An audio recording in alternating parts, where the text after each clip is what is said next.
మా ప్రతినిధి ప్రణీత కూడా లైవ్ లో చూడన్నారు. ప్రణీత, హైకోర్టు తీర్పుతో ఏసీబీ చాలా దూకుడుగా వ్యవహరించబోతోందా? ఇవాళ కొన్ని సోదాలు కూడా చేయబోతున్నారు. What next? ఏం జరగబోతోంది?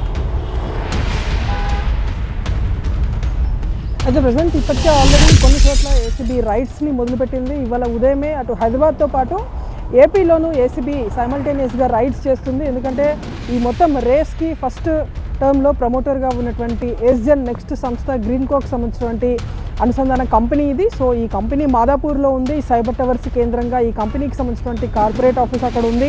సో కార్పొరేట్ ఆఫీస్లో ఉదయం నుండి కూడా ఏసీబీ అధికారులు రైడ్స్ చేస్తున్నారు. అయితే మొత్తం ఈ ఏసీబీ నమోదు చేసినటువంటి కేసులో ఈ కంపెనీకి సంబంధించినటువంటి చేసినటువంటి అగ్రిమెంటే చాలా కీలకంగా కానుంది. అక్టోబర్లో 2022లో ఏదైతే ట్రైపార్టీ అగ్రిమెంట్ చోటు చేసుకుందో, సో ఆ tri-party agreement papers already ACB దగ్గర ఉన్నాయి.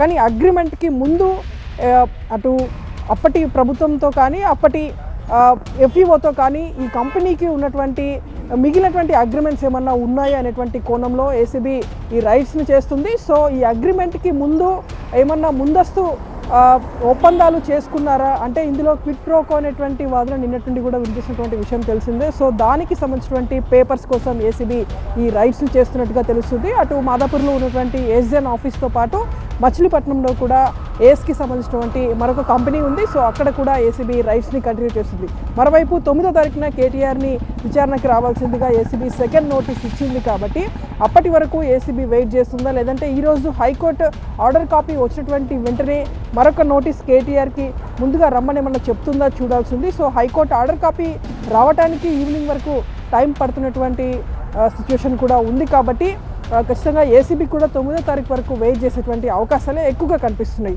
మరోవైపు కేటీఆర్ తరఫున లీగల్ టీం కూడా ఇప్పటికే కేటీఆర్తో భేటీ అవుతుంది. సో ప్రెసెంట్ సుప్రీంకోర్టులో పిటిషన్ వేస్తే అది ఎప్పుడు బెంచ్ మీదకి వస్తుంది, ఒకవేళ 9వ తారీఖు లోపే బెంచ్ మీదకి వస్తే కనుక 9వ తారీఖు విచారణకు కేటీఆర్ అటెండ్ కాకుండా సుప్రీంకోర్టులో కేసు ఉంది కాబట్టి రాలేకపోతున్నటువంటి లెటర్ కూడా మళ్ళీ ఏసీబీ అధికారులకు ఇచ్చేటువంటి అవకాశం ఉంది. సో ఈ లోపే ఏసీబీ చేయాల్సినటువంటి పని మొత్తం ఎవిడెన్స్ అంతా కూడా సేకరించడం, ఎక్కడైతే బిజినెస్ రూల్స్ని వైలేట్ చేశారో దానికి సంబంధించినటువంటి ఎవిడెన్స్తో పాటు ఫైనాన్స్ డిపార్ట్మెంట్కి ఎలాంటి ఇన్ఫర్మేషన్ ఇవ్వకుండానే హెచ్ఎండిఏ నిధులను వాడటం, ట్రైపార్టీ అగ్రిమెంట్లో ఎక్కడ కూడా హెచ్ఎండిఏ భాగస్వామ్యం లేకపోయినప్పటికీ సీజన్ 10 నిర్వహించేందుకు హెచ్ఎండిఏని రంగంలోకి దింపి హెచ్ఎండిఏ నుండి నిధులు ఎఫ్ఈఓకు పంపడం, ఇవన్నీ కూడా సిస్టంలో జరిగేటువంటి ల్యాప్సెస్గా ఏసీబీ పరిగణిస్తుంది.